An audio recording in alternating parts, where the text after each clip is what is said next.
Hey guys, tonight we're going somewhere surprisingly fragrant. Imagine you're standing in a narrow Roman alley, shadowed by towering brick buildings, laundry flapping above your head, and a trickle of water, hopefully water, meandering down the cobblestones. It's the 2nd century CE. Rome is the beating heart of an empire, a city of marble temples and crowded apartment blocks called insulae.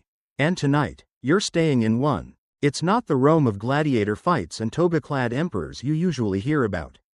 This is everyday Rome, where your average citizen lives in a building with questionable plumbing and a kaleidoscope of smells that range from heavenly to who left the fish out in August. You're not rich, not quite poor either.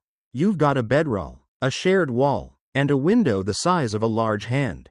Welcome to your ancient Roman apartment, a world of clay lamps, creaky stairs, and smells that tell stories. So, before you get comfortable, take a moment to like the video and subscribe, but only if you genuinely enjoy what I do here. Let me know in the comments where you're watching from, and what time it is for you.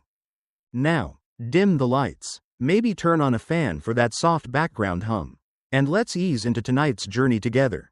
You step into the insula, ducking through a doorway that's barely taller than you. The scent hits you first: old oil, fried onions, damp clay, something smoky, and something vaguely suspicious. Like someone's pet lizard hasn't been fed in a while. The ground floor bustles with life. Bakers, innkeepers, and moneylenders rub elbows in cramped shopfronts that double as kitchens. The air is thick with competing aromas: garlic, yeast, burning wood, and the occasional puff of incense from a home shrine to the Lares, household gods who must be very nose-blind by now. You live upstairs, which means you're relatively safe from flooding but not from smell. Each floor gets a little shakier, a little smellier, and a little more wobbly as you go up. 5 stories is common, sometimes 6 or 7 in Rome's more adventurous neighborhoods like the Suburra. And yes, the city passed laws limiting building heights, but Roman developers had their ways. A bribe here, a little architectural optimism there. Climbing the stairs, you get a noseful of your neighbor's choices. Someone's burning olive pits for fuel. Someone else is stewing lentils with too much cumin. And someone is definitely fermenting something, whether intentionally or not is unclear. You pass the shared latrine on the 2nd floor, and your eyes water briefly. Ah, the ancient Roman toilet. A stone bench with holes, a water channel beneath it, and a sponge on a stick system that you try not to think about before dinner. Historians still argue whether upper floors had chamber pots or access to the same latrine systems. Some believe poorer residents simply used pots and flung the contents out the window with a warning yell: "Cave canum. Watch out below." Others think night jars were emptied at public facilities. In any case, the results were, shall we say, aromatic. Finally, you reach your apartment. It's a single room with a straw-filled mattress, a shelf of clay cups, and a small oil lamp. The window opens onto a courtyard, and the smell drifting in is surprisingly nice. Someone's baking panis quadratus, a flat, scored bread that smells like warmth itself. You inhale deeply and almost forget the lingering note of goat. But don't get too comfortable. The walls are thin, and your neighbor is loudly scolding her son in a Latin that sounds suspiciously like swearing. On her side of the wall, garlic. On yours, damp laundry and regret. Still, you smile. It's home. Out in the street, vendors shout about honeycakes and grilled dormice. A donkey clip clops by, leaving behind both hoof sounds and something less musical. The mix of scents, sweet, sour, smoky, sweaty, creates a kind of olfactory rhythm to Roman life. You get used to it, even fond of it, kind of like living near a bakery that's next to a tannery that's above a fish market. One quirky detail: Romans were big on scent-based status.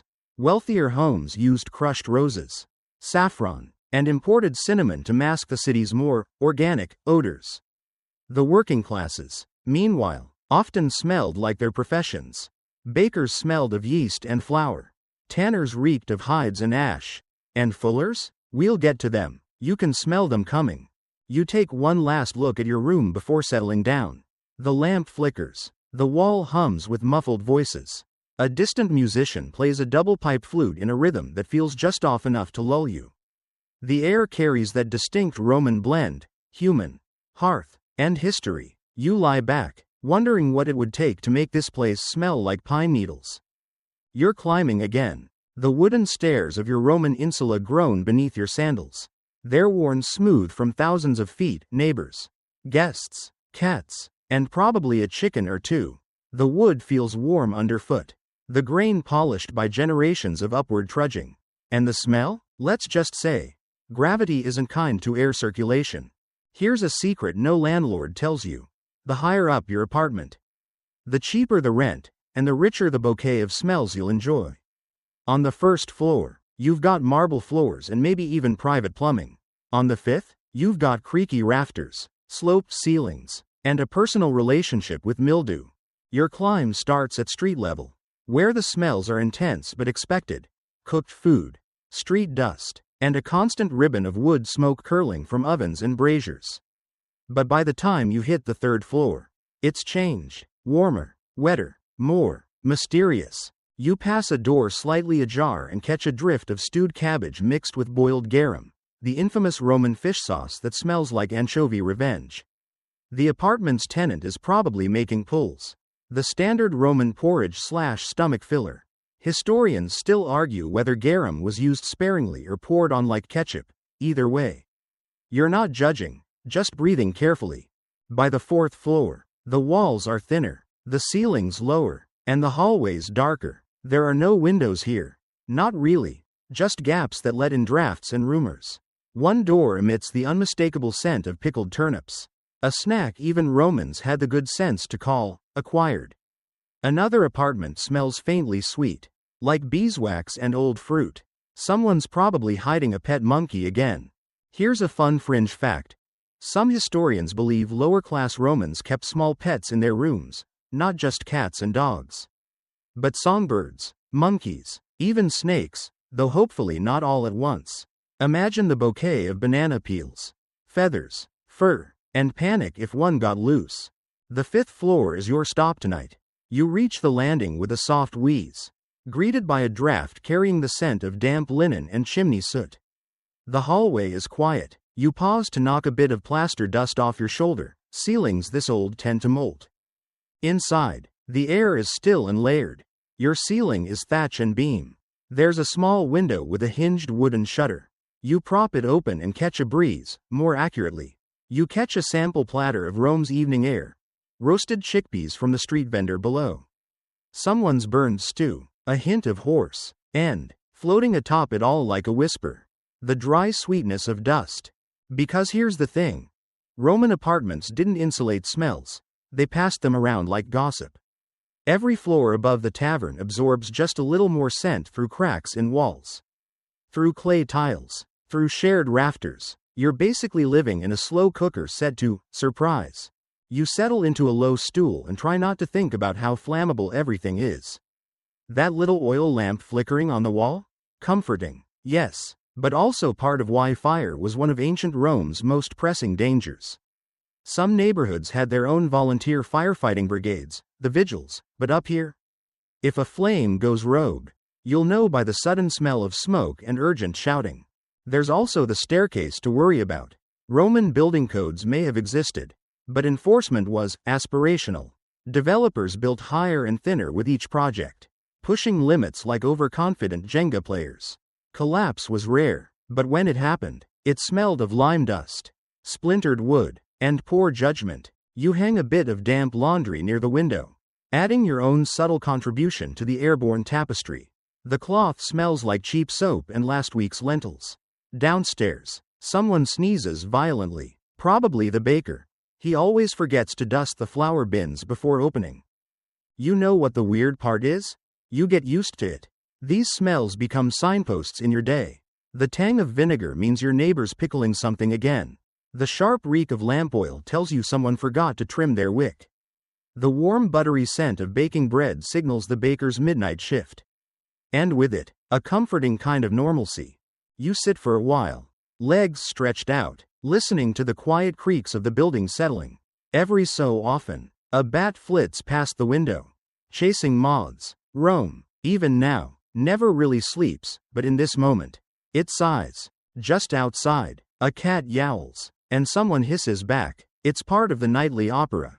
The street musicians have packed up. The merchants have closed their shutters. And the smells are gentler now. Less urgent, fewer spices, more ash, fewer feet, more resting fire pits. You lean back, sniff, and smile. Somewhere down the street, someone's lighting incense to Jupiter. A mix of frankincense, dried laurel, and maybe a little rosemary for flair. You make a mental note to get some tomorrow, just in case the pickled turnip neighbor decides to host dinner. You wake with a start, not from noise, but from smell. The Roman morning arrives through your tiny window not with sunlight, but with aroma. It's not entirely unpleasant, but it is assertive, a layered perfume of wood smoke, baking bread, and something earthier. You sit up slowly, blinking in the grainy half-light of dawn, and inhale. First comes the dry, warm scent of panis quadratus rising in the baker's oven below, scored loaves shaped like thick wheels. Their crusts darkening as the heat from the communal oven builds. It's comforting, familiar. Then, less comfortingly, comes the sour note of last night's dinner scraps fermenting in a back alley jar. You pull your blanket higher over your nose. Downstairs, in the Suburra district where your insula leans slightly to the left, the day is already well underway. The Suburra doesn't sleep in, not even on festival days. Its residents, artisans, tavern owners, fishmongers, philosophers with suspicious side gigs, wake early to claim fresh water, haggle for grain, or light the fire pits that double as breakfast stoves. You catch a shift in the air. Someone's already warming olive oil, and you can smell it, nutty, sharp, and a bit singed, probably for frying onions or eggs, if they're lucky enough to have them. You wonder if it's your neighbor with the lazy eye and the impressive mustache. He always cooks early and loud, like he's trying to impress the gods through culinary enthusiasm. You rise from your straw mattress, crackling slightly as you do, and move toward the window. It sticks, as always, so you nudge it open with a bit of elbow and a muttered prayer to any minor deity overseeing hinges. The outside world greets you with full force. A nearby street latrine has been well used overnight. You wince. It's not just the human contribution, either. Dogs roam freely here, and they are generous. Public sanitation in ancient Rome is an evolving science. Emphasis on evolving. The Cloaca Maxima, Rome's grand sewer, does exist and technically serves your area, but between plumbing inconsistencies and a general cultural comfort with the outdoors, you're more likely to smell waste than to see it efficiently whisked away. Historians still argue whether private buildings were even reliably connected to the system, or whether they just had runoff pits that overflowed in summer. There's also the unfortunate issue of sponge sticks. You remember those? Public toilets, shared with dozens, came equipped with communal cleaning implements, sea sponges attached to wooden handles, soaked in vinegar or salt water. You don't have to imagine the smell. It's still faint in the air, drifting from the public latrine down the street. It's one of those odors that makes you briefly nostalgic for moldy laundry.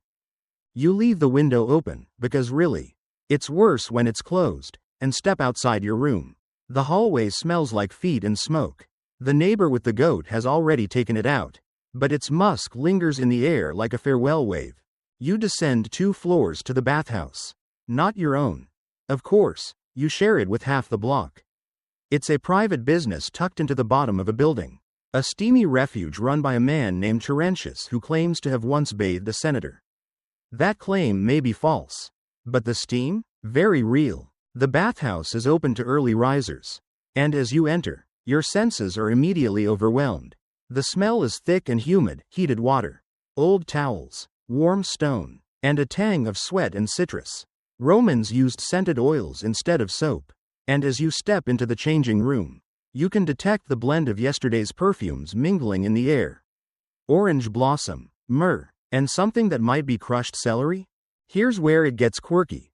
Bathhouse workers called stridulators help scrape the dirt and oil from your body using curved metal tools called strigils.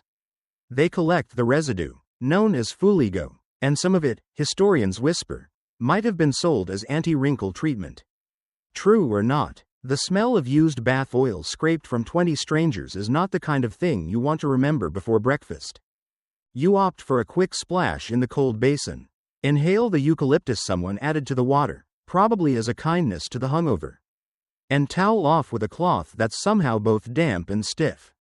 As you leave, you pass a man singing to himself while massaging scented oil into his feet. He smells like nutmeg and smugness. Outside again, the air seems fresher, if only by comparison. The city is fully awake now. Vendors shout, carts creak, and the scent of the street is fully alive. You make your way back toward your building, holding a flatbread folded with a smear of cheese, warm, salty, faintly sour. A pigeon eyes you greedily. You stare it down. It blinks first. As you pass the bakery, you nod to the old woman who sits outside every morning, sipping watered wine and shelling fava beans.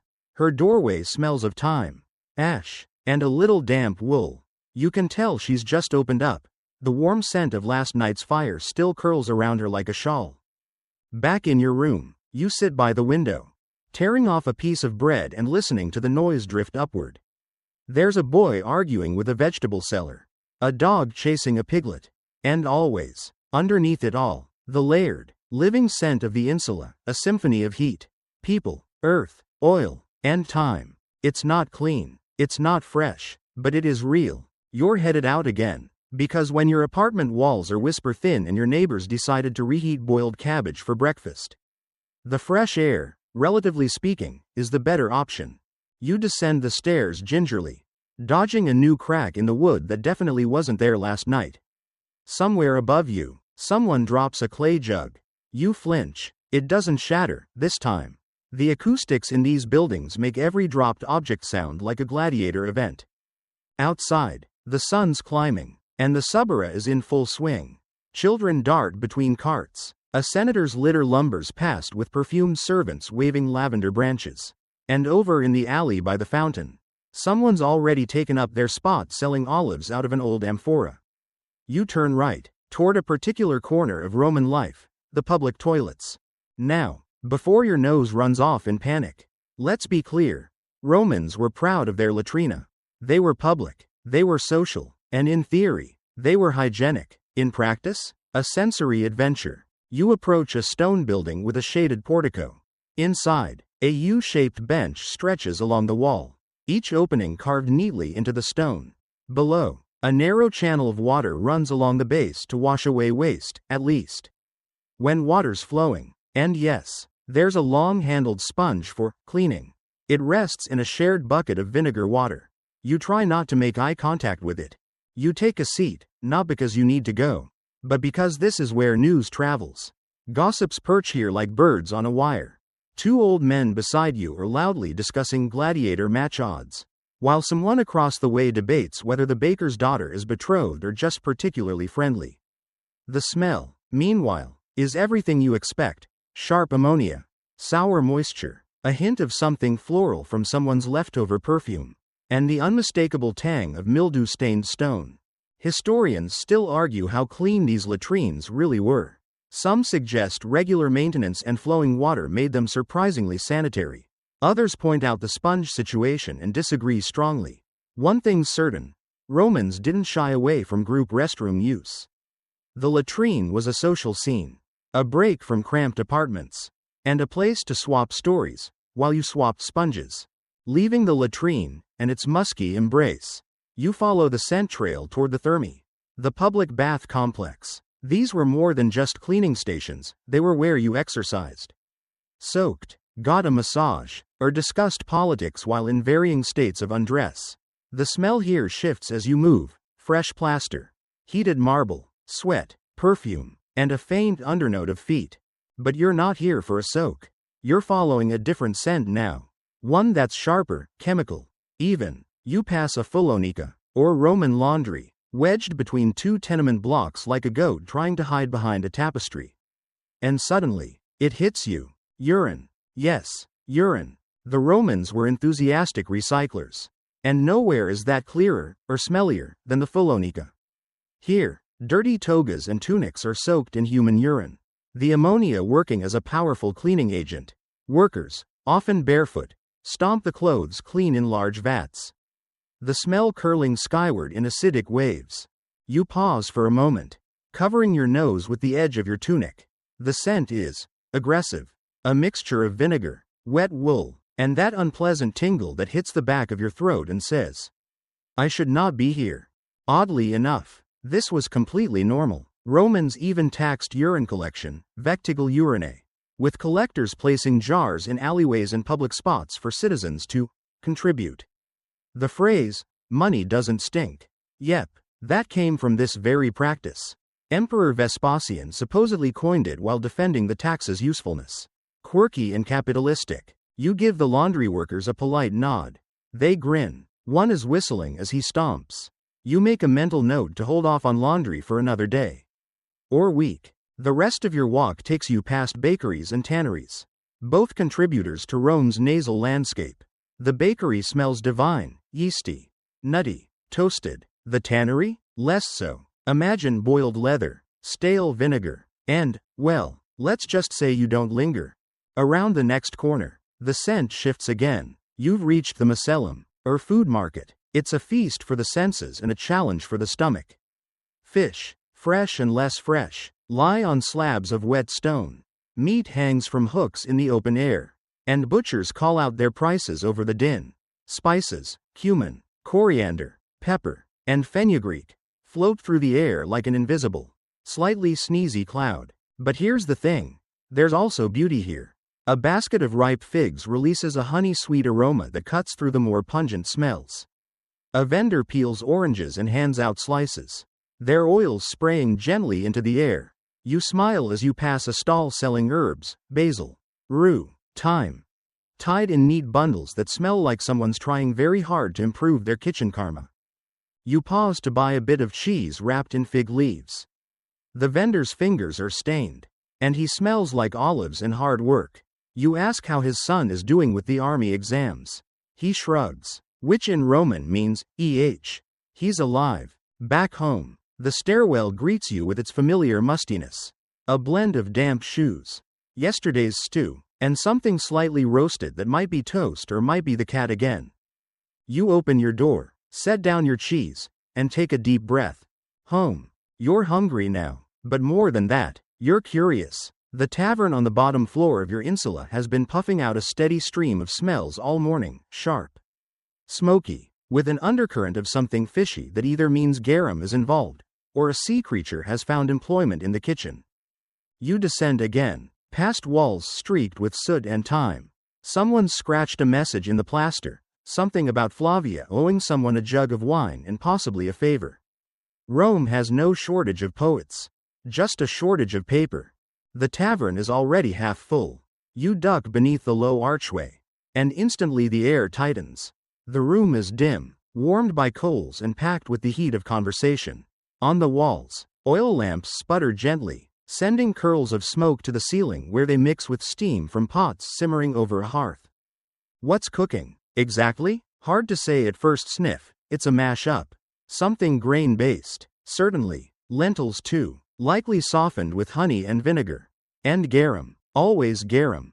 Garum, the Roman condiment of choice, is a fermented fish sauce aged in the sun. The production process is so fragrant it's often banned within city limits. The resulting liquid, however, is rich in umami and adds salt, depth, and a certain briny dare to every dish.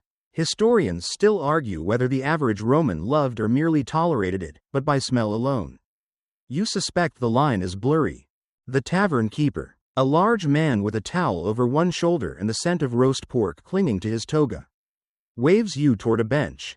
The table is sticky from old wine spills and enthusiasm. You sit. It smells like vinegar, ash, pine pitch, and someone's lingering perfume from the night before. The cook brings over a dish of maritum, a sort of herbed cheese paste pounded with garlic. It's spread on warm flatbread and served alongside pickled vegetables and a cup of watered-down wine. The bread smells toasted, the cheese sharp and tangy. The wine, however, smells faintly of damp rope. It's not bad, it's just Roman. You chew slowly, savoring each bite as much for the taste as the smell. The vinegar cuts through the cheese. The garlic punches upward like it has something to prove. And in the background, always, a whisper of smoke from the hearth fire curling into the stew pot. You glance around. A trio of workers sits to your left, reeking of brick dust and sweat. Their lunch, salted fish, olives, and something wrapped in fig leaves. One man sneezes explosively. No one flinches. It's Rome. You've all smelled worse. To your right, a musician tunes a cithara, the notes echoing faintly against the curved ceiling. He smells like beeswax, musty velvet, and a week's worth of festivals. His sandals are flecked with ashes. You try not to think too hard about why. The tavern's hearth crackles, sending a brief gust of hotter air your way. It brings with it the scent of pine resin from the logs, mixed with old drippings baked into the stone. Above the hearth, garlands of drying herbs hang like sleepy green snakes: thyme, rosemary, bay leaf. They're not just for flavor, they're for aroma. Romans believe in keeping strong smells near the fire to counteract less pleasant ones rising from the drains. And oh, the drains. You step carefully as you head to the back. The floor slopes ever so slightly, guiding runoff toward a gutter. It smells like vinegar and age, and something you hope is old broth. Rome's drainage isn't consistent. Many shops and taverns rely on built-in troughs that run the length of the floor, sweeping waste toward the street. In dry seasons, that waste stays. You catch the tavern keeper dousing a corner with a bit of wine dregs and rosemary water. It helps. A little. Mostly it just changes the bouquet to herbal regret. Still, there's something cozy about the place. The warmth, the food, the predictable smells. You know what's cooking before you see it. You can guess how long someone's been inside by the spice level in the air. And that strange, sour note wafting from the ceiling beams? Probably the wine storage leaking again. You finish your meal with a fig, split in half and dusted with fennel. It smells like sugar and wood, and the kind of sweetness that sticks to your hands long after the taste is gone. Outside, the air is brighter, but not exactly fresher. The scent of the tavern clings to your clothes, wrapping around you like a smoky shawl. You walk slowly up the steps, past a child dropping a clay toy in the dust, past a woman brushing her doorway with damp reeds to keep the heat down and the smells up. Back in your apartment, your own scent palette has evolved. Morning dust has settled. The neighbor has stopped boiling cabbage, small victories. And your newly acquired tavern aroma settles in, a blend of cooked grains, garlic, wine, and hearth. You lie on your cot and stare at the ceiling. A lizard blinks down from the beam. The room smells like what it is, lived in. And that, somehow, is the most relaxing scent of all. You're lying back on your cot, but rest is still a while off. There's a soft scratching sound behind the wall. You freeze. Listen, it's not a ghost, it's just the mice again. Or maybe rats. In this part of the insula, they don't really bother hiding. You sigh, sit up, and take a deep breath. Mildew. Definitely mildew.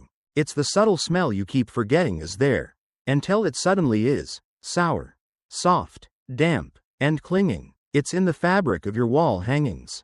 It lives in the bottom of your old amphora, the one that leaks when it rains. You suspect it also sleeps on your tunic when you're not watching. Mildew is Rome's quiet roommate. The insulae are made mostly of brick and concrete, but their interiors, plaster walls, timber ceilings, reed mats, absorb moisture like gossip. And since Rome isn't exactly dry all year, the inside of an apartment, especially one without proper ventilation, can feel like a steam bath that never quite cools down. You roll your blanket back and inspect the floor beneath. The rush mat is a bit damp again.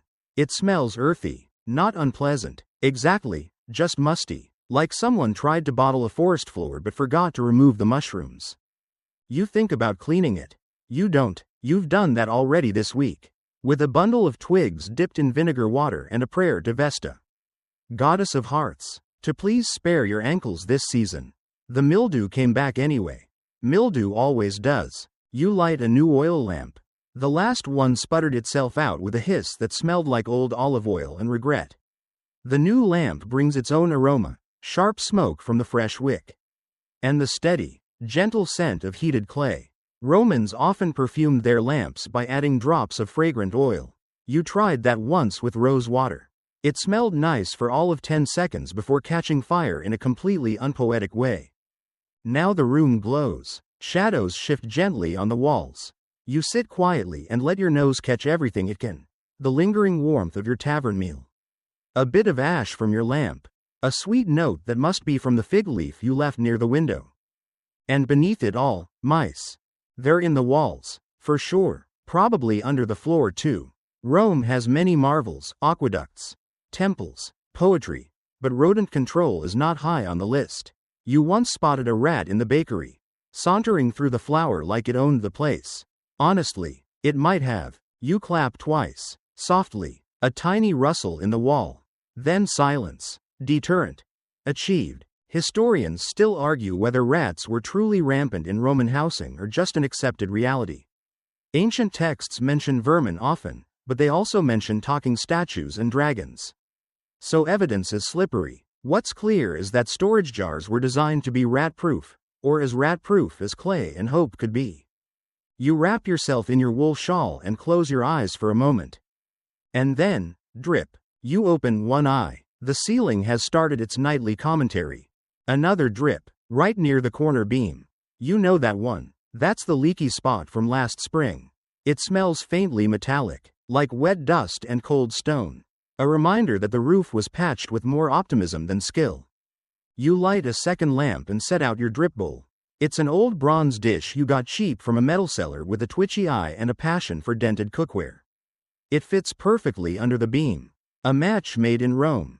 While you're up, you check your storage box.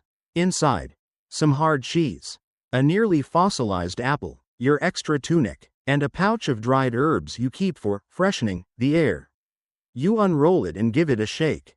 The smell wafts upward, lavender, rosemary, crushed bay leaf. It's lovely. Also, completely outmatched. You sprinkle a pinch near the wall hangings and pretend it's made a difference. The mice are back. One squeaks. You glare at the wall. It squeaks again, louder, like it's mocking you. You almost laugh. This is life in a Roman apartment, 4 walls, a leaking ceiling, and a rodent who thinks he's your landlord. You decide to focus on the upside. At least it's not summer. That's when the smell of the insula truly blossoms. Heat bakes every surface, sweating out centuries of dust, fish sauce, and wet plaster. The air thickens. The bread molds faster. The neighbors complain louder. Tonight, though, the air is cool and slightly damp, which means only a mild tang of mold in the corners and a barely there smell of burnt onions coming through the wall from the left. You sit again and rest your head against the wall, which smells like lime plaster and warm dust. You wonder how many heads have leaned here before yours. Dozens, maybe hundreds, each adding their own tiny contribution to the layered scent of the room. The oil lamp flickers. The shadows settle. You breathe in deeply and let it all roll over you. Mildew, mice, smoke, and Rome. You might be surrounded by crumbling stone and squeaky wildlife. But there's a strange comfort in it. These smells are old friends.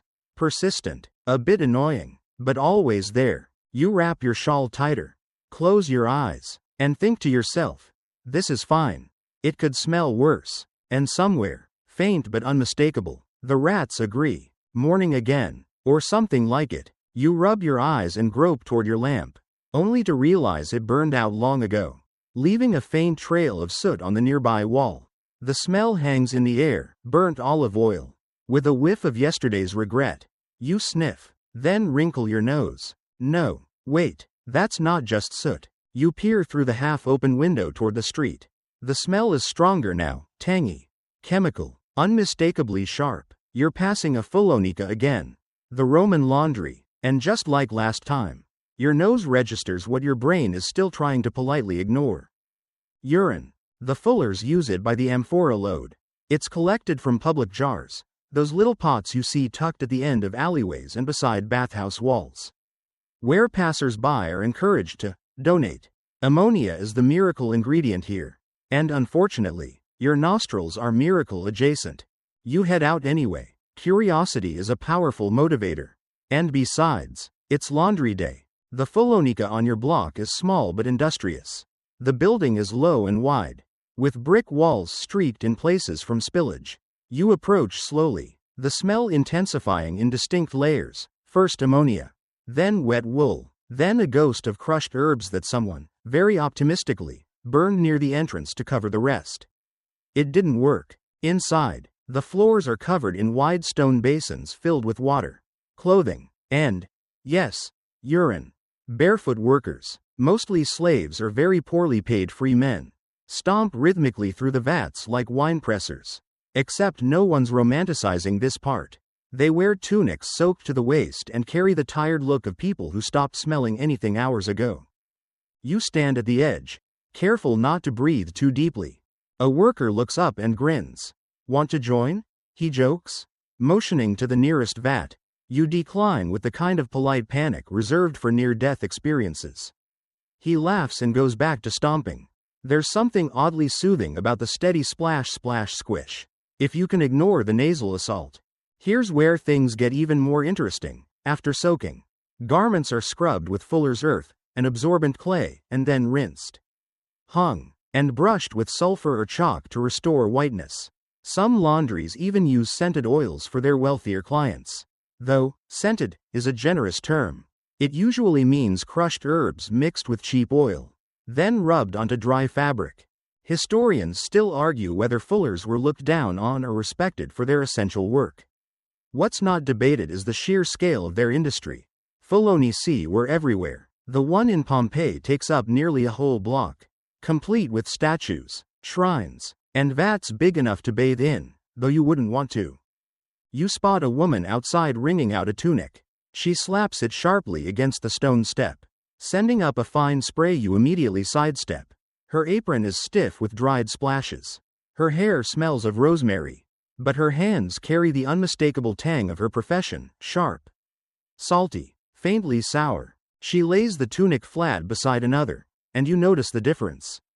The treated cloth is brighter, whiter, crisper. You nod, impressed. Then the wind shifts, and you remember why you were standing upwind in the first place. A boy walks past with a basket of clothing. His face scrunches at the smell, and you feel seen. Even the Romans had limits. Still, no one complains too loudly. Clean clothing is a social signal, and smelling like a fullonica, while unpleasant, is often preferable to smelling like, well, everything else Rome has to offer. You continue down the street, your nostrils finally adjusting. Sort of. The scent follows you, hitching a ride in the folds of your tunic. You briefly consider throwing yourself into a bathhouse and calling it spiritual cleansing. Instead, you turn toward a quieter street, one where the breeze brings different gifts, distant incense from a temple, the faint scent of warm honey cakes, and, curiously, a trace of myrrh. Someone's getting married, or buried, with Roman rituals. Sometimes it's hard to tell the difference from a distance. You pass a home shrine set into a wall, lararium. They're called. A small ledge with clay figurines, flowers, maybe a burnt offering or two. Someone's left a bowl of grain, and the incense from earlier still lingers. It smells like frankincense and hope. You pause and take a slow breath. For a moment, it masks the ammonia that clings to your sleeve. As you turn toward your insula, the smells shift again. The wind now carries a bit of garum, a touch of chimney soot, and that faintly sweet smell of figs warming in the sun. Your nose relaxes. It's a strange thing to feel comforted by fish sauce and ash. But in this city, you take your small wins. Back inside, your building smells as it always does. Stairs and sweat, dust and damp wood, and your neighbor's persistent preference for overboiled turnips. You smile. You light a fresh oil lamp, splash a bit of rose water near the window, and hang your tunic to air out. The breeze stirs it gently, and for a brief, glorious moment, the room smells like flowers. Then the wind changes, and the fullonica reminds you who's boss. By late afternoon, the city has warmed into itself, every surface sun-soaked, every shadow humming, and with the heat comes sweat. Not yours, well, yes, also yours, but mostly everyone else's. You step out into the street again, and the first thing you notice isn't the noise. It's the smell of people. Roman society is many things: ingenious, structured, occasionally bloodthirsty, but one thing it never quite mastered was deodorant. Oh, there were options. Some folks rubbed their bodies with olive oil mixed with crushed flowers or spices. Others powdered themselves with chalky minerals or used perfumes imported from Egypt, Syria, or India, if they could afford it. But the average Roman smelled like the average Roman. You brush past a man whose tunic clings damply to his back. He smells of salted air and goat cheese. A woman walks behind him, her cloak perfumed with something floral, something spicy, possibly saffron, possibly optimism, and someone, somewhere, has stepped directly in something unspeakable and tracked it into the fish stall. The contrast is sharp. Roman scent was a signal of class. If you reeked of clove, cinnamon, or imported myrrh, you were someone. If you smelled like garlic, sweat, and open sandals, well, you were probably everyone else. Perfume wasn't just a luxury, it was an announcement. And in certain circles, overusing it was a form of Roman passive aggression. There's a famous complaint by the writer Martial about a man who wore too much scent, so much. In fact, that Martial suggested he must have bathed in the bottle. The implication was, he's trying too hard, and possibly compensating for other shortcomings. You duck into a perfumery on the edge of the market district. The interior is cooler, shaded by thick cloths, and the air inside? Oh, it's a revelation. Spikenard, rose, cedar, and storix swirl together like a cloud of confidence.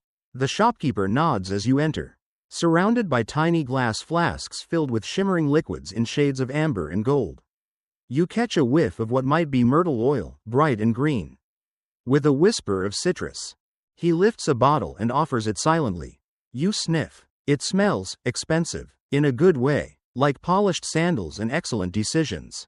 You don't buy it. Instead, you test a sample, dabbing a drop behind each ear like you've seen the upper class do.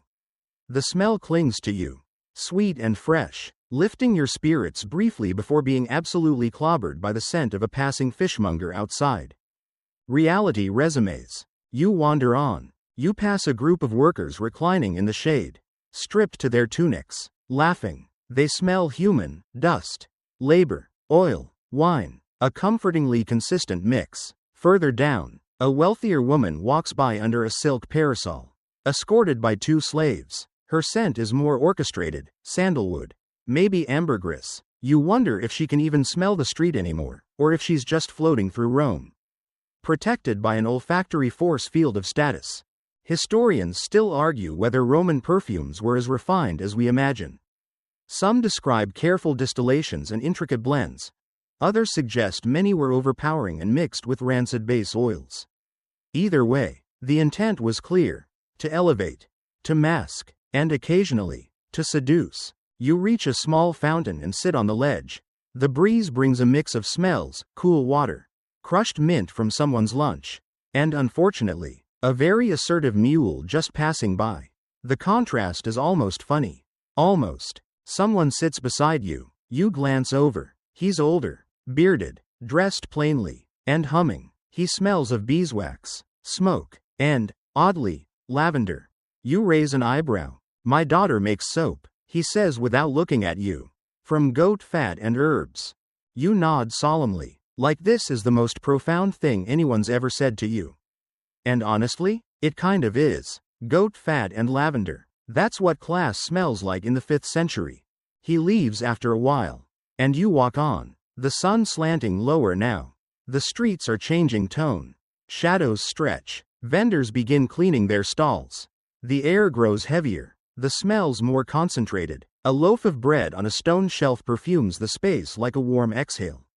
A brazier lights, and the scent of burning olive pits spirals upward. You walk slowly, letting it all sink in. Your own scent, now, a blend of borrowed lavender, old wool, warm bread, a trace of fullonica funk, and city stone, the Roman equivalent of lived in, or possibly traveled by donkey. Back in your building, the stairwell greets you like an old friend, warm, a little smoky, faintly sour in the way only shared walls and shared dinners can be. In your room, you light your lamp and peel off your outer tunic, giving it a shake near the window. It releases a dusty breath of the city, perfume, people, sun. You lie back, hair smelling of clay and mint from the fountain splash, and listen to the quiet rise. Even in the stillness, scent lingers. Rome is never silent, and it's never scentless. You breathe in the day, sweat and saffron, garlic and goat, rosewater and rust, and somehow, despite everything, it's home. The city shifts again. Now it's late afternoon, when the light grows golden and lazy, and Rome starts to smell thicker. The heat rises off the stone like a sigh, and all the aromas caught in the cracks and corners start to release themselves back into the air. You can practically hear the walls exhaling garlic and history. You wander down a narrower street this time. One of those tucked-away lanes where the buildings lean in toward each other like old gossips, blocking out most of the sun. It's cooler here, quieter, and the smells are stranger. The first thing you catch is incense, sharp, resinous, and slightly bitter. You pass a household shrine set into the front wall of a building, where someone's left fresh offerings for the Larrys, the protective spirits of the home. A small clay dish still smolders with frankincense and pine resin.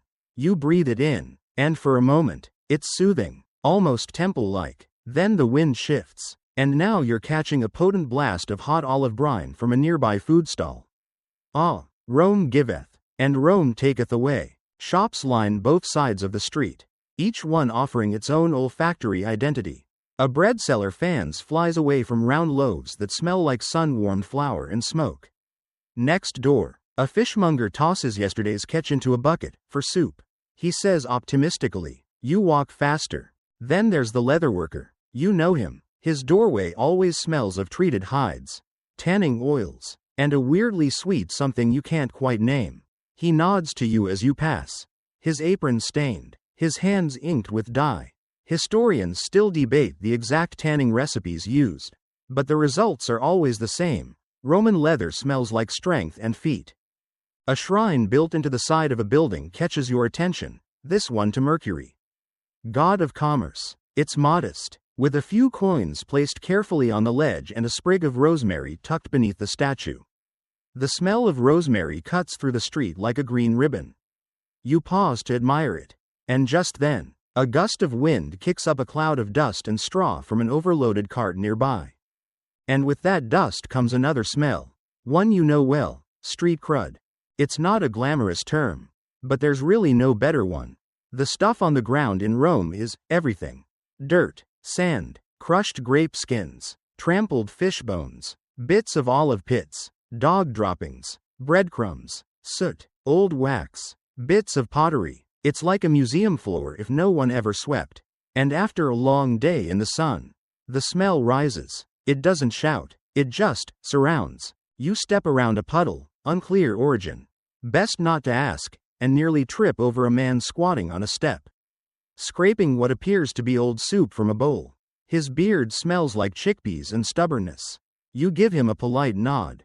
He grunts back, a man of few words and many legumes.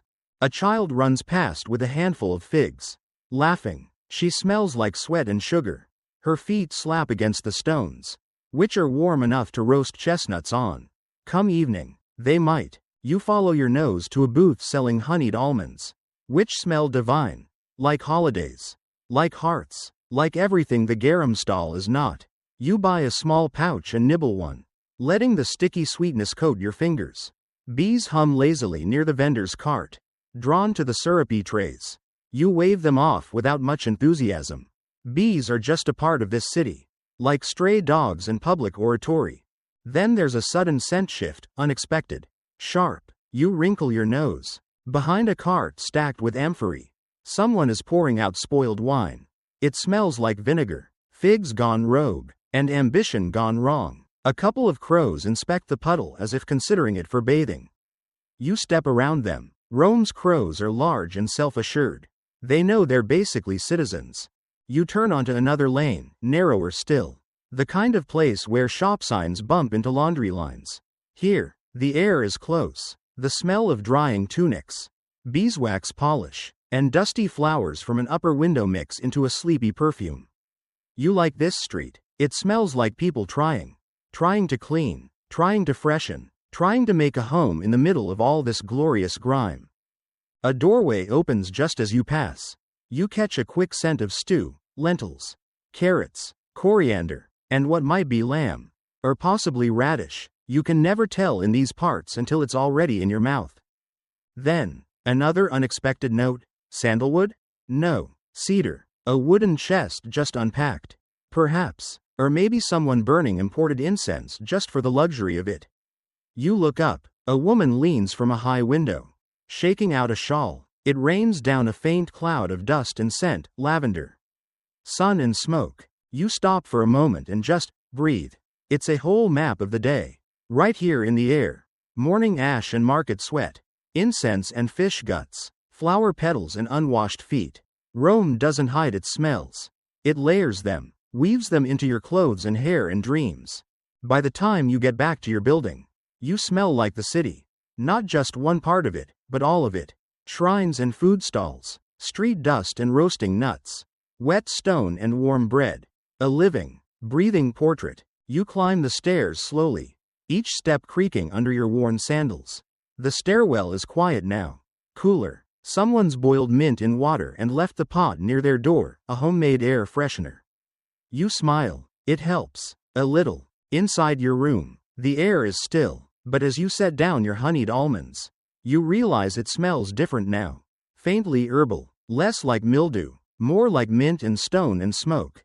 A reminder that in Rome, nothing stays still, not even the air. Evening in Rome doesn't slip in quietly. It saunters. As the sun drops below the tiled rooftops, the city stirs in a different way. Gone are the shouting merchants and clang of tools.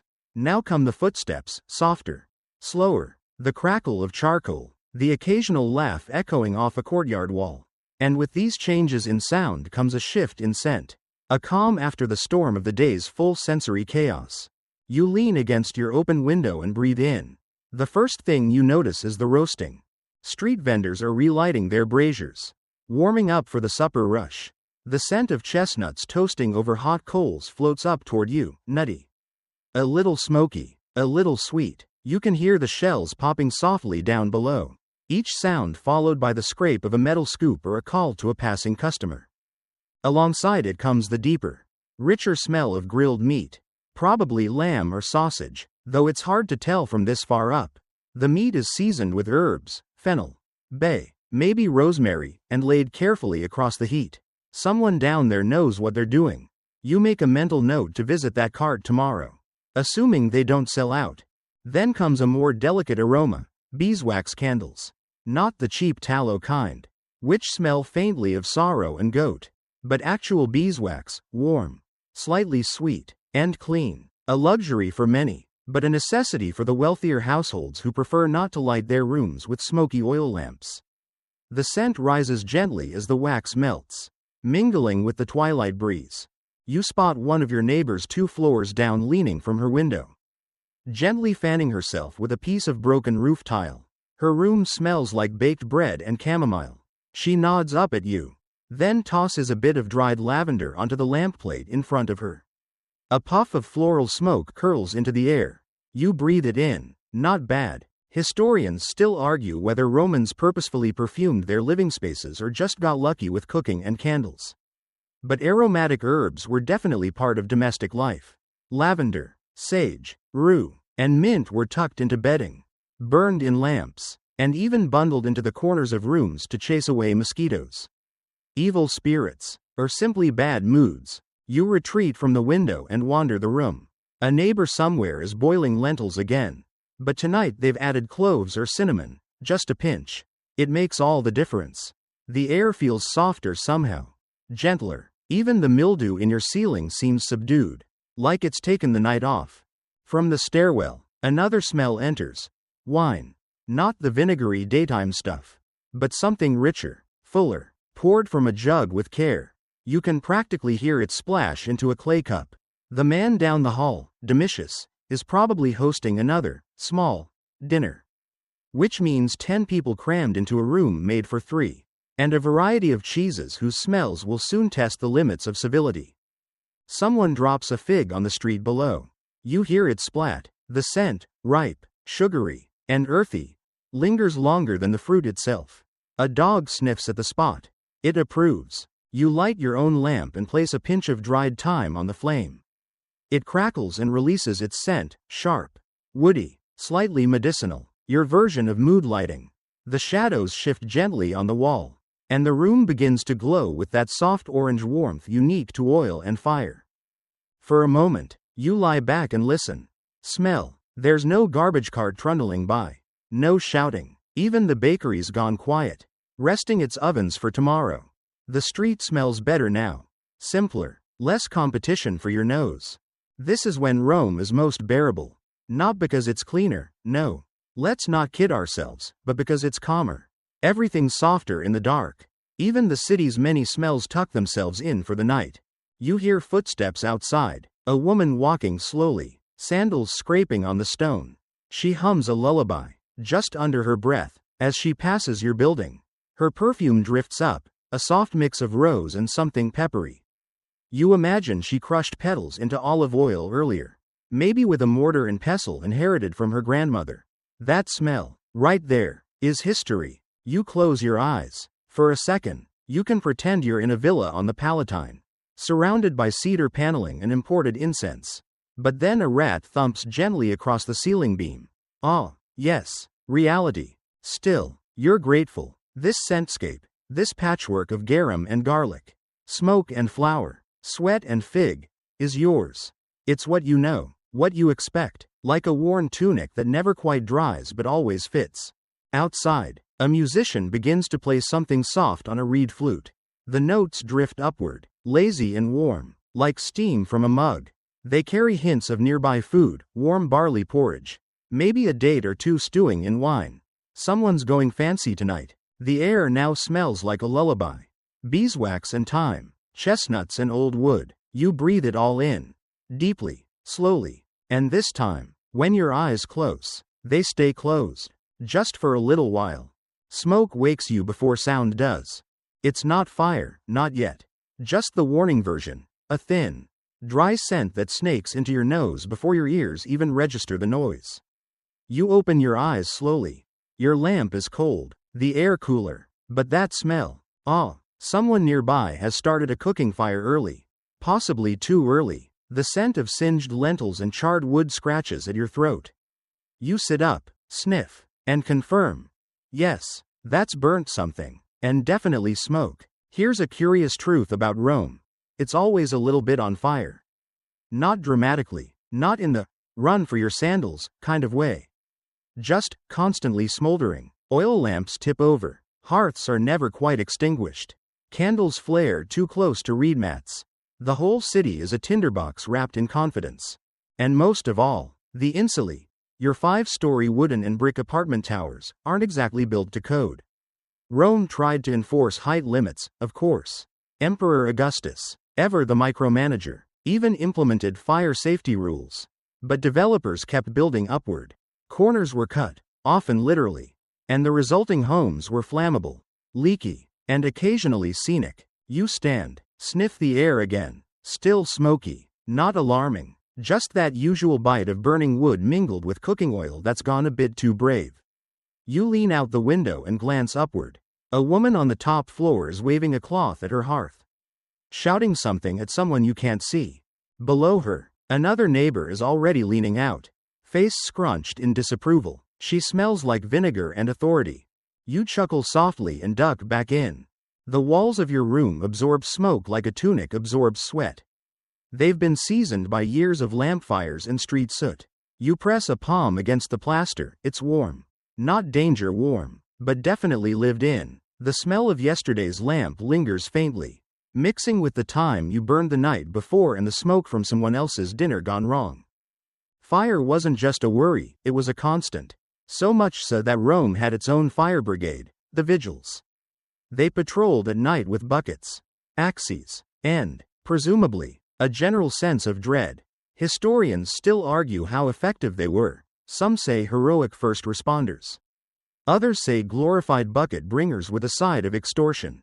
Either way, they were necessary. You remember seeing them once, dousing a cart fire with water and yelling at everyone nearby to stop throwing amphorae at the flames. The crowd had meant well. The smell had not. Back on the street, the air is heavier now. Rome, warmed by a full day of sun and soot, starts to wear its smoke like a cloak. From every alley, you catch a different flavor: burned barley, ash-dusted bread, over-oiled stew, and the sharp tang of pine from cheap kindling.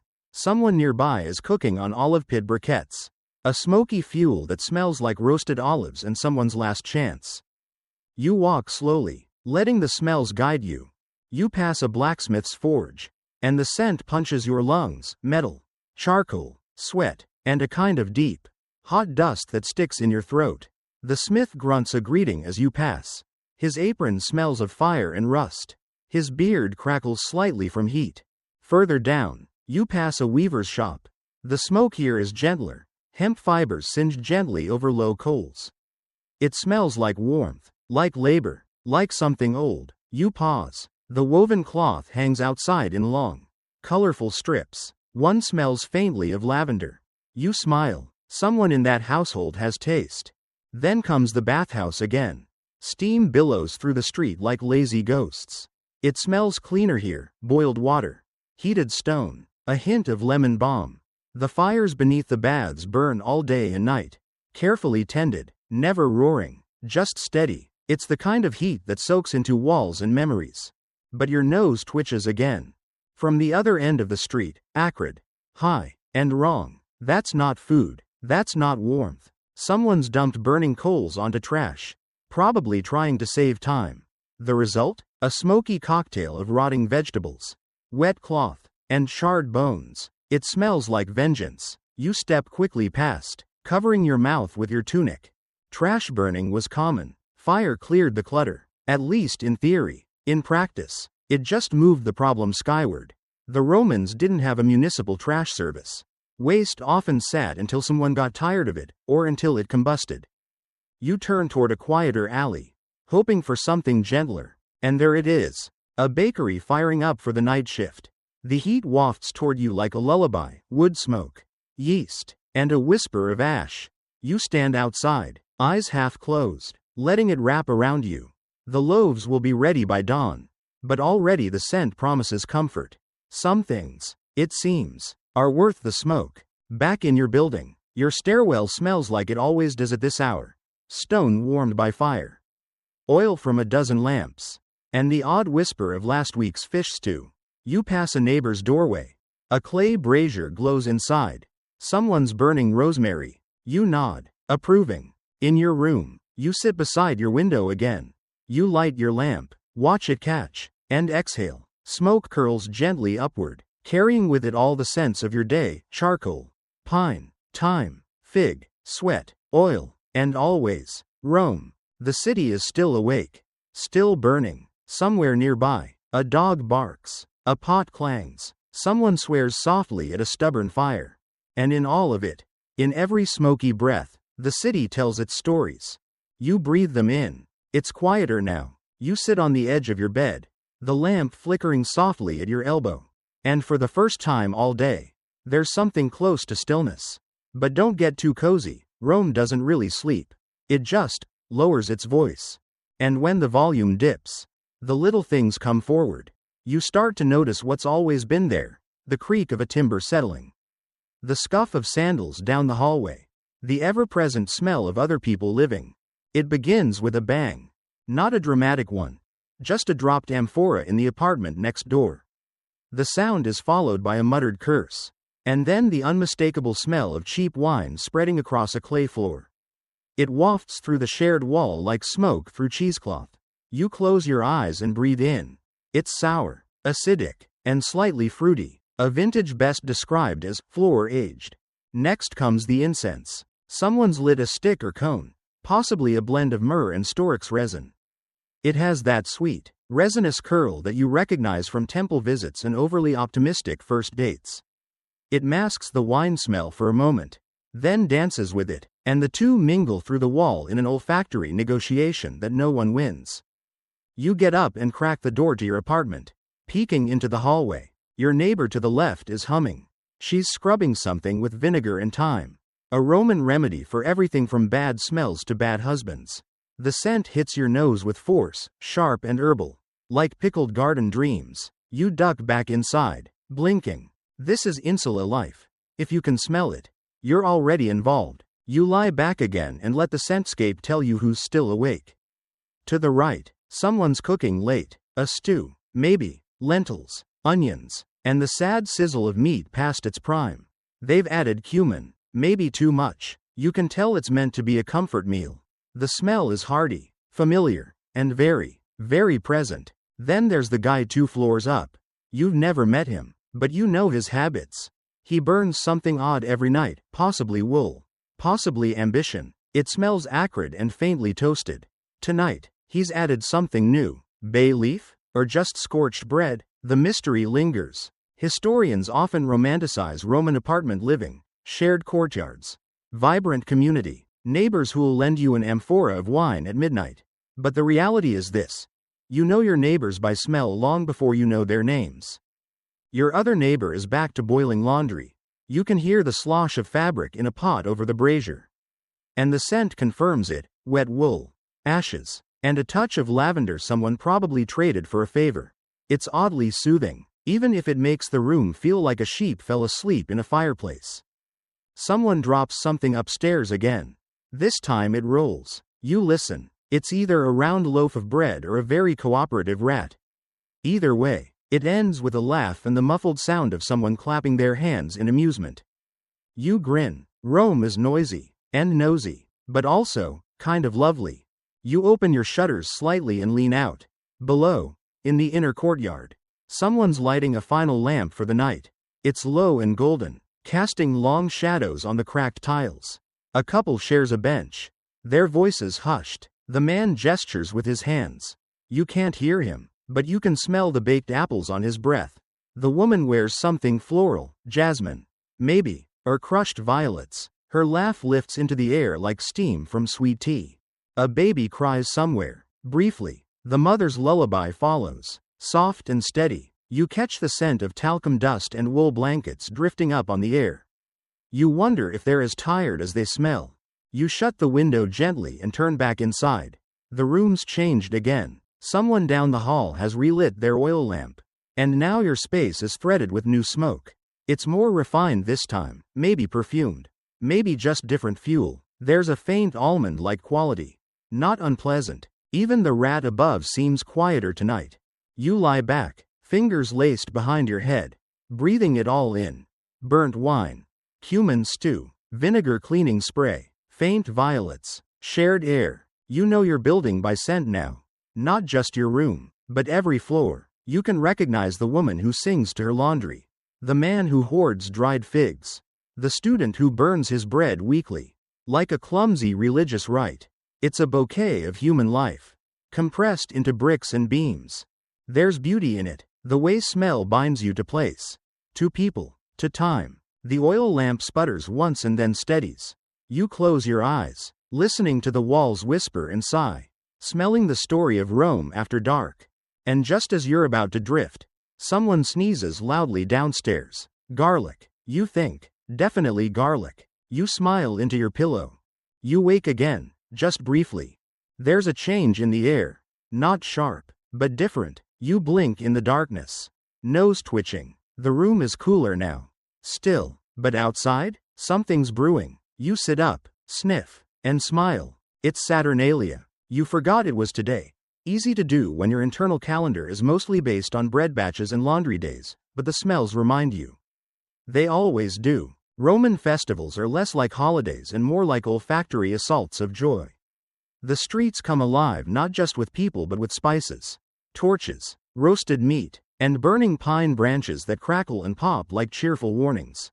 Even here, in your little room, the scent has found you. You throw on your cloak and head for the window.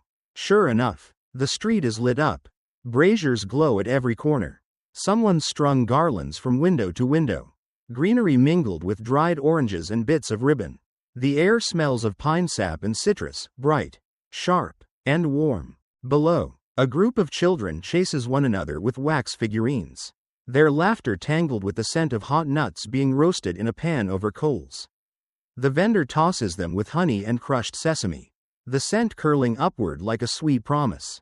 You inhale deeply. Then comes the wine. Oh, the wine. Not the sad jug stuff from yesterday's hallway spill. This is festival wine, mulled, warm, spiced with cloves, cinnamon, and possibly a splash of ambition. The scent is rich, sweet, and a little wild. It drifts through the alleys like it's looking for someone to dance with. Historians still debate the precise ingredients of Roman holiday drinks. Some recipes mention dates, others pomegranate syrup or even black pepper. But what's certain is that during festivals like Saturnalia, the entire city smelled like one giant cauldron of tipsy celebration. You lean further out the window and catch another scent: roasting pork. That's not daily fare, that's festival food, the kind you save up for, the kind that leaves the neighborhood smelling like a very specific kind of heaven. Your stomach growls loudly. To your right, someone's lighting incense at a doorway. Frankincense and myrrh, thick and resinous, traditional, holy, but also strangely festive when mixed with pine smoke and grilled sausages. You smile. Nothing in Rome is just one thing. A temple smell becomes a street smell. A sacred ritual becomes an excuse for a snack. The street below gets louder. Someone starts singing. Badly. Others join in. Worse. The sound lifts toward the rooftops, trailing a mix of wine breath and laughter. Even your quietest neighbors are part of it. Someone upstairs bangs a rhythm on a table. You hear clapping. Someone tries a flute. They shouldn't. You wrap your shawl tighter around your shoulders and make your way down the stairs. The smell's growing stronger with each step. First, the bread. Someone's handing out sweet rolls, baked with nuts and drizzled with honey. You accept one with sleepy gratitude. It's warm, sticky, and smells like comfort wrapped in dough. Then you pass a man carrying a bundle of rosemary and bay leaves. He tucks sprigs into doorways as blessings. The scent clings to your clothes. You won't need perfume tomorrow, you'll just smell like good fortune. In the square, the fire dancers are warming up. You see the torches first. Then smell the oil, thick, smoky, bitter. Someone lights a ring of pine branches, and the scent explodes into the air like a forest exhale. Children cheer. Someone spills wine. Again. And above it all, Rome breathes. During festivals, the city smells less like people and more like purpose. The usual layers: dust, sweat, old fish, fade beneath roasted meats, melting wax, and the delicate heat of cinnamon. Even the animals get involved. A donkey trots past decorated with ribbons, and you swear its hooves leave behind a scent trail of hay and figs. Dogs bark cheerfully. A goat bleats. Unimpressed, you close your eyes and stand perfectly still. All around you: pine, cloves, honey, fire, wine, rosemary, meat, sweat, incense. It's chaotic, but also perfect. You think of your little room upstairs, where the garlands will still be swaying gently from your curtain rod, where the smell of burned thyme from last night's lamp still lingers, and where, soon, you'll return to curl up again, full and heavy with the scent of celebration. But not quite yet, because someone just walked past with a tray of roasted dates stuffed with nuts and dipped in syrup. And you're not made of stone. You follow the scent. The night stretches on. You return home, slower now, hands sticky from honey and your breath trailing hints of spiced wine. The streets behind you still echo with laughter, clapping, a tambourine losing a tempo battle with someone's sandals. But up here, in the higher reaches of your creaking insula, the sounds soften, and the smells begin to shift once more. Now, it's the weather's turn. You step into your apartment, kick off your sandals, and open the window wider than usual. A breeze curls in, not strong, but enough. It brings a different flavor of Rome than the earlier roast and revelry blend. This is wind-borne scent, carried from far corners of the city. Cooler, more mineral, layered with stone dust, chimney soot, and the faint bitterness of extinguished torches. The wind snakes through alleyways, picks up stories, and delivers them to you like quiet bedtime gossip. Tonight, it smells like the Tiber. You can't see the river from here, but the air knows its way. It smells faintly metallic, wet limestone, damp clay, algae. There's a coolness to it that reminds you of mornings near fountains, where the water sings softly and the birds come to wash their feet.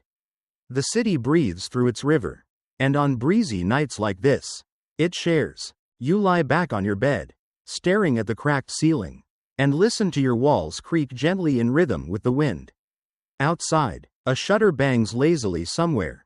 The breeze brings another gift: charcoal smoke. Someone's fire is dying slowly, the coals releasing their last whisper of heat. The scent is clean, not sharp, a comfort, the way old wood smells when it remembers being a tree. Then, another layer, unexpected, fleeting. Flowers. You sit up slightly, Nose twitching. It's faint, like someone passed by wearing a garland made of midnight and memories. Jasmine, maybe, or night blooming stalk. A few homes keep plants in pots on their sills. And in summer, they bloom for no one but the moon. You imagine a cluster of white petals trembling in the breeze somewhere on the third floor, whispering themselves into your room. Rome doesn't have many gardens, not unless you're rich or lucky, but the wind doesn't care.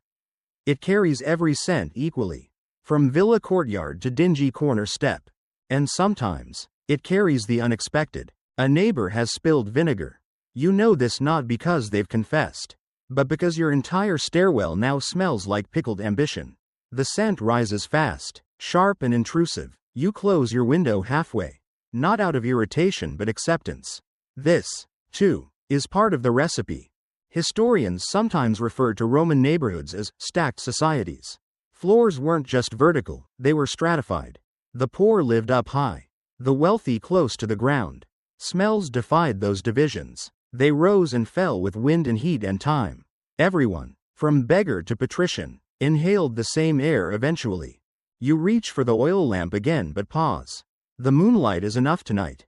It slips in through the slatted window, painting faint silver lines across your floor. It smells like cool stone and silence. Or maybe you're just imagining that. The wind shifts again. You catch a hint of street dust, warm, dry, grounded. It smells of old sandals and swept up breadcrumbs. Someone's cleaning up from the festivities.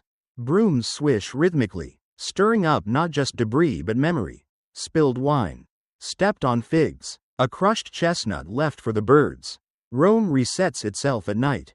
Not fully, but enough. You sit on your cot and pull your blanket over your knees.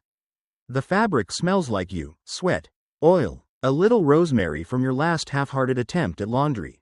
And underneath it all, the faint mildew that lives in the corners of every room in this building.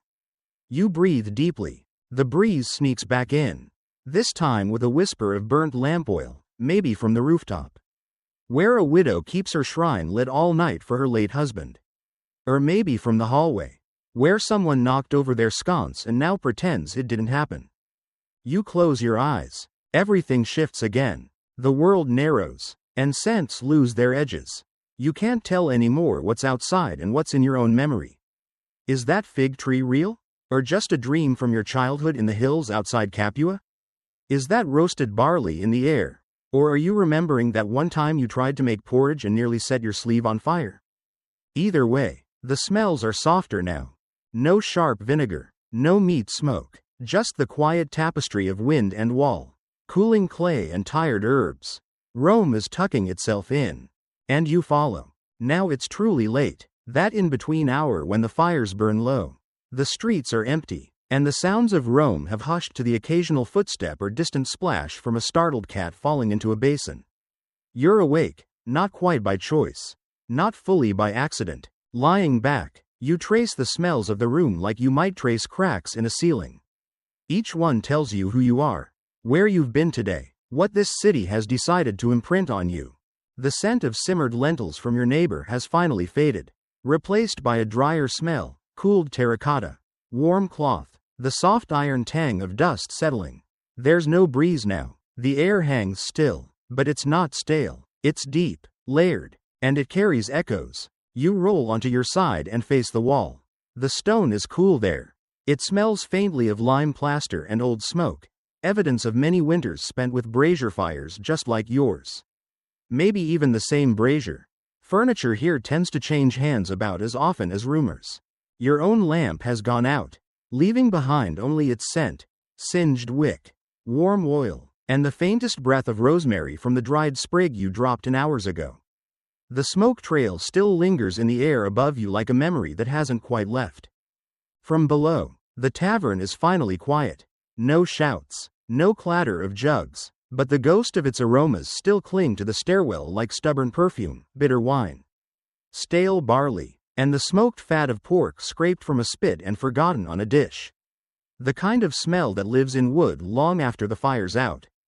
To your right, a neighbor coughs softly, not sick, not sharp, just the dry bark of someone who lives 5 stories up and has inhaled decades of city soot. You know the sound well. You probably made it yourself an hour ago.